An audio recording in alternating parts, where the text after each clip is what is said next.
red flag record smashed as chaos pursues once again at Baku as Max Verstappen prevails to claim pole position for the Azerbaijan Grand Prix.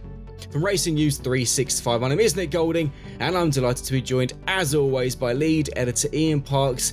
And breathe. How on earth do we summarise that? I can think of 3 words. I love Baku because it just delivers time and time again. A simply ridiculous qualifying session. As I said in my intro, red flag record smash, the most red flags during a qualifying session. We had 6, which I will go through in just a moment. We've also had a disqualification. Esteban Ocon has been disqualified due to an infraction with his rear wing failing the deflection test, a pretty slam dunk DSQ, so unlucky for Esteban, although only qualified in P18 anyway, so not too much really lost. To quickly go through the 6 red flags in Q1. We had red flags due to Alex Albon, Nico Hülkenberg and Franco Colapinto. Colapinto we'll discuss at the end of this video. In Q2 for Oliver Bearman, we also had Lewis Hamilton being eliminated in Q2, a disaster for him. In Q3, just to make the disaster even worse for Ferrari, Charles Leclerc had a big crash at turn 15, and then the championship leader, Oscar Piastri, crashing at turn 3. Big damage to his McLaren, bringing out the 6th red flag. Qualifying lasted, and yes, this is right, 118 minutes, not quite 2 hours, but still 45 minutes longer than the Italian Grand Prix, believe it or not. But Ian, amongst everything I've just gone through, even Lando Norris almost clipping the wall, did clip the wall, but not too heavily, managed to escape it. Amongst everything, Max Verstappen, the 4-time world champion, once again proving why he is the 4-time world champion. In Monza, we said he was simply sensational, obviously simply lovely. I've got to go and say on this occasion, he has simply proven why he is the best on the grid. That was a great intro, Nick. You pretty much summed it all up. I can go now, Please talk, because I'm brilliant Baku, brutal Baku, keep going. Baku after that. You can just sum it up any which way you want to, because as you say, 6 red flags, a new Formula One record for a qualifying session, breaks the previous record that was jointly held by Sao Paulo last year and then Imola in 2022. So just quite extraordinary, the incidents that unfolded. And through it all, as you say, Max Verstappen kept his nose clean, where the majority of other drivers around him were falling away like flies, and he followed on from his pole position in Monza. That car once again delivering for him.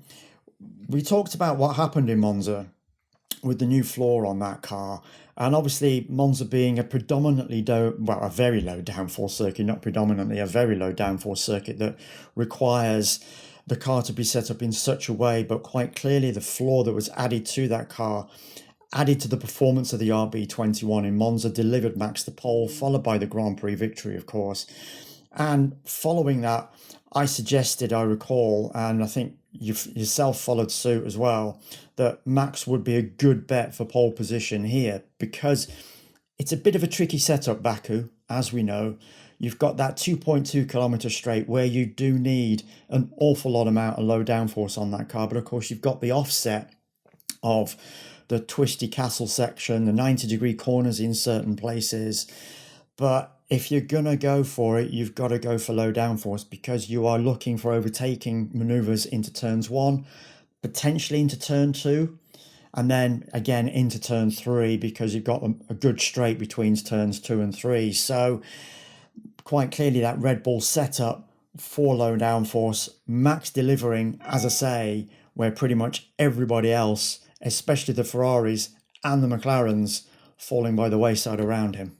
Yeah, Max claiming pole by just over 0.4 of a second. And whilst you were talking, I was going back and thinking of some other things I didn't even mention in the intro. We had really strong gusts throughout Saturday, not just qualifying, even in FP3. That had a big role. We also had some light drops of rain, which just made the surface slightly slippery in places, particularly on the white lines, given it is a street circuit after all. We also had, for the majority of Q3, Williams' Carlos Sainz on provisional pole, only for Max to go, well, I say pip him, smash his time out the park come the end of the session. But we do have, Ian, despite all the chaos, Carlos Sainz in second, Liam Lawson in third.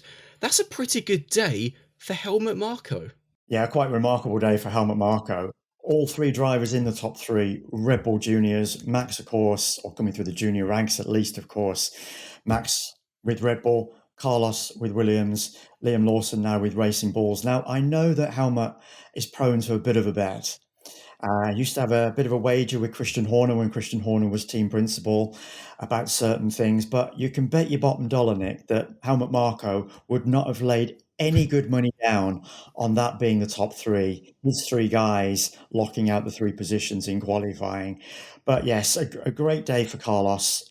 We know he's had his struggles with that Williams over the course of this season and since his move from Ferrari. So he's got a great opportunity now. That Williams has proven itself to be a good car around Baku. And I do think, regardless of all that chaos that had unfolded, he would have been in a really good position anyway in the top 10 in qualifying to land some good points. You look flip side, of course, Alex Albon at the back of the grid. Alex is now going to be starting 19th with, of course, Esteban Ocon 20th being disqualified. But yes, Alex will be looking at it, and another Red Bull Junior, of course. And that was a really bad mistake on his part in Q1, clipping the inside barrier at turn one, breaking the front suspension on the front left of his Williams. And he will be looking at what Carlos has achieved and thinking, that really should have been me up there as well, because he'd done well in practice at Alex. He'd been in the top 10 in each of the three practice sessions, underlying the performance of that Williams anyway. And then you got Liam Lawson, Racing Bulls, in third position, the best qualifying performance of what is still a relatively young career, even though this is effectively Liam's third season in a roundabout kind of way in F1, bearing in mind he had 6 races in 2023, 6 races last year, of course. This is first full season in F1, but yes, that's his best qualifying performance by a long way. So credit to those two guys, Carlos and Liam, for being up there, for getting through the chaos and being able to navigate everything that was going on around them, but getting their cars home at the finish to be in good qualifying positions. Now it's a case of what can those two guys do in the race to not quite cement those positions, because they know they've got 2 Mercedes behind them, they've got 2 McLarens behind them, and 2 Ferraris. So it is going to be a difficult race to score good points. But as you say, Nick, if there's chaos today after in qualifying, what will the race bring on Sunday? Could be just as bad, particularly as that light rain that played its part towards the end of Q3 could just have a hit during the race itself as well.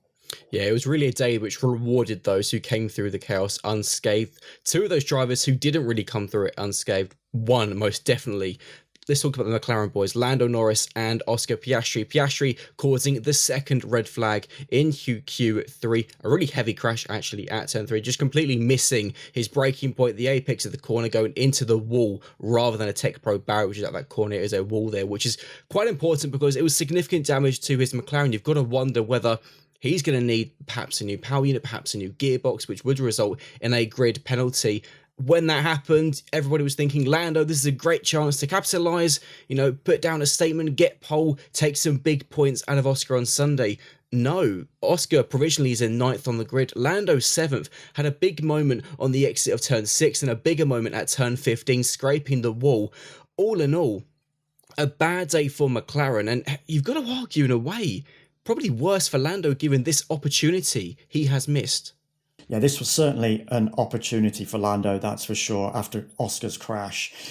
You've got to look at it at that particular stage. There was just under 4 minutes to go. Only 3 drivers had set times at that particular stage, which were Carlos, Liam, and Isaac Hadjar in the second Red Bulls. So there was a degree of pressure on the remaining drivers still left in Q3, bearing in mind we'd already lost Charles and Oscar at that particular stage, to then to get a lap time on the board to really make an impact. Lando will be looking at it and thinking, did he make the right decision? Because, as I say, with 4 minutes left, Oscar out, with that little bit of light rain falling, he decided he wanted to be the first guy out the garage. And as I said, the conditions of the track, potentially, if it held back, maybe there might have been a slightly drier line to attack rather than the slightly greasy surface that he encountered as the first out. And as you say, he made a couple of mistakes. One of them, nearly quite a big one, as you say, clipping that barrier at turn 15. But he was already down in that lap anyway. So he didn't really have a major impact the way he would have wanted to. And when he crossed the line, there were a number of other drivers that eventually pushed him down the order, which is why he's going to be 7th, only 2 places ahead of his teammates. So yes, this was a big opportunity for Lando to make inroads into Oscar's grid position anyway. But you are still going to expect, Nick, that regardless of the circumstances tomorrow, Sunday, for the race, given the pace that quite clearly is within that McLaren, Lando and Oscar are going to be 2 drivers that are going to be making their way through that field. Bearing in mind, Lando was still on the podium last year when he didn't even make it out of Q1. So it's a much better car this year, that McLaren, than it was last year. For my money, Max should go on and win this race. You would assume, all being well, it being a clean race, Lando and Oscar, in whatever order, are likely to be 2nd and 3rd, regardless of the cars ahead of them. And of course, be sure to keep an eye on Racing News 365, or we will bring it to you whether Oscar does have a grid penalty. You'd imagine that will come in the early hours of the morning as changes are made overnight in Baku. No matter whether Oscar starts 9th, 19th, or from the pit lane, you've got to favour him to get some points. But very quickly on his mistake, it's a really rare mistake for Oscar, but what it's done now is, if Max goes on to win, and we've seen today that chaos can happen in Baku, has Oscar's crashing away brought Max back into this championship? Dare I say it? Oh, Andrea Stella was asked exactly that question in the post-qualifying press conference. And for him, it was a resounding yes. And he said, you can quote me in capital letters. He firmly believes that what he has seen so far from Red Bull and Max over this one Grand Prix weekend in Italy, and from qualifying so far, regardless of what might unfold in the Grand Prix tomorrow, that he is absolutely certain that Max is still a factor in this championship. That is despite the fact that going into the Azerbaijan Grand Prix, as it stands, Max Verstappen is 94 points adrift of Oscar Piastri in the standings. Think about it, Nick. We've got 8 Grand Prix to go, 8 Grand Prix weekends, 3 more sprints. Oscar would have to retire from 4 of those Grand Prix and Lando win them, and Max win them, for Max to be a factor, to still be, to then even have a possibility of overtaking Oscar in the championship. So for all of Andrea's good intentions and good words around Max, really, I can't see it. I genuinely cannot see it. It's too big a gap to cover for me, and it would take an awful lot of errors from Oscar or retirements, and then you still got to factor in Lando as well. So who's 66 points clear or something like that, if I remember correctly, of Max in 3rd position. So yes, Max is going to be quite clearly there and thereabouts in qualifyings and Grand Prix now, given the improvement in performance of his RB21, but to actually be a decisive factor, definitive factor in this championship, and potentially stop either Lando or Oscar from winning it, me personally, I don't see it. Well, I think we've got I think we've got a 3-way fight. You know what? This is a nice question to put to the fans. For those watching this F1 update, let us know in the comments below, is this still a 2-way title fight, or has Oscar's crash made it a 3-way fight? Let us know. It'd be really good to get your views and opinions. Let's move on to Ferrari. And as I pointed out, Hamilton out in Q2. He will start provisionally in 12th. Leclerc crashing at the start of Q3, meaning that he didn't claim a 5th consecutive pole in Baku. His record ends at 4. And I kind of regret now our headline for Friday's video, Hamilton Euphoria, because this is Hamilton disappointment, because once again, Ferrari, a positive Friday, and it just went all wrong on Saturday. We can't regret it, because we're obviously just going on. It was a positive day. It was a truly positive day for Lewis. Yeah. It was the first time he topped a practice session all year. Yeah. As I said to you in that video, you only had to look at his body language. You only had to listen to his comments as well. He was joyous. He was confident. It was the best he had felt in that car all season, to such an extent that he was absolutely confident that he had a car to challenge for not just the front row, but for pole position itself. Yeah. However, as you say, he starts 12th. Naturally, he's disappointed. He's turned around and expressed himself as being shocked by what unfolded, predominant because it was nothing to do with him today. It was nothing to do with the car. He's actually turned around and described the problems that unfolded as on Ferrari's doorstep and its execution of its tyre strategy in particular around the softs and the mediums. As I mentioned in Friday's update, there was a lot of discussion around the soft and the medium tyres and about the roles that they would play. This was not just going to be going across qualifying soft and getting the best out of the softs in every single portion of qualifying.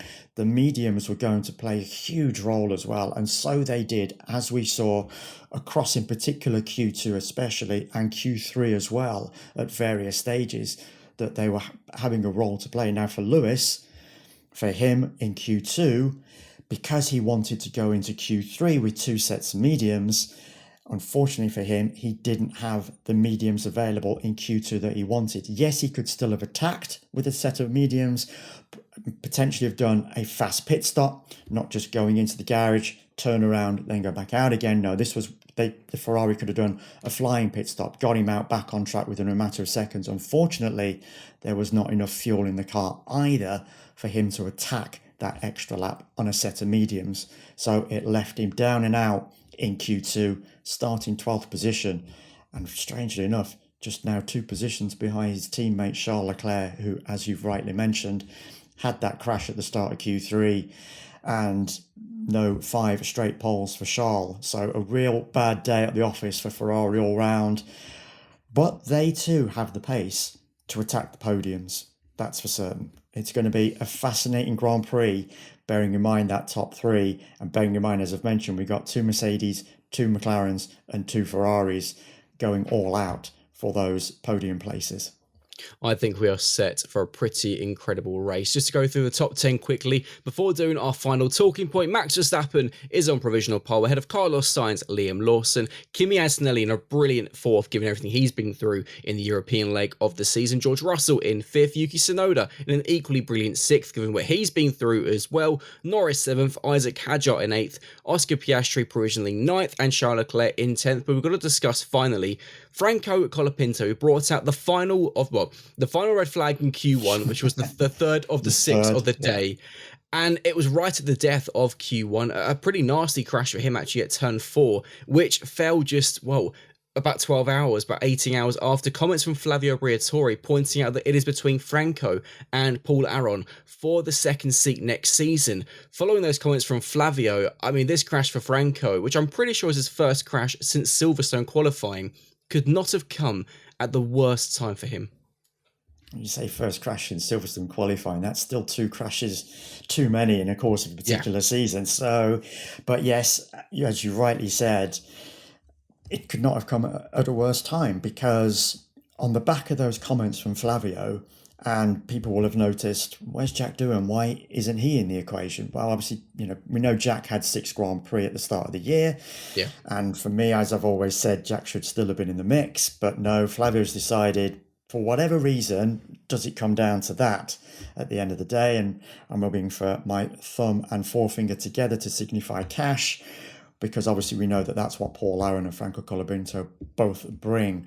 So the surprise thing for me is, Nick, that this was Franco having a crash at the exact same point on the circuit as he did exactly 1 year ago in the Azerbaijan Grand Prix weekend. Yeah, of course. Turn 4. You just cannot make that up. But to come on the back of Flavio's comments the day before, my word, I'd hate to be a fly on the wall in that room, or I'd love to be a fly on the wall, should I say, but I'd hate to be in Franco Colapinto's shoes, with the conversation that he and Flavio must have had post-qualifying, but you can only imagine Flavio tearing a strip off him and basically turning around and saying, this is your Grand Prix career on the line here, mate. I've got a guy who is waiting in the wings that I know I could put in quite comfortably for next season, and that will be you out. As far as Flavio is concerned, he's turned around and said it that Franco would be given the rest of this season. Franco's now going to have to go some over the rest of this season to prove to Flavio that he absolutely deserves to be in that seat, because this was a crash that, boy, he did not want to have on today of all days, just less than 24 hours after Flavio's comments. Ian, on that note, amazing stuff as always for what's been one of our longest videos of the year for the F1 updates. If you have enjoyed it, please do smash the like button, subscribe to the channel, and don't be afraid to comment below your thoughts on a wacky but quite incredible qualifying, and let us know what you think is going to happen in the race. Good luck predicting what's going to happen, because I do not have a clue. Be sure to join Ian and I after the race on Sunday for the next F1 update. See you later. Take care until then. As always, folks, thanks for watching and listening.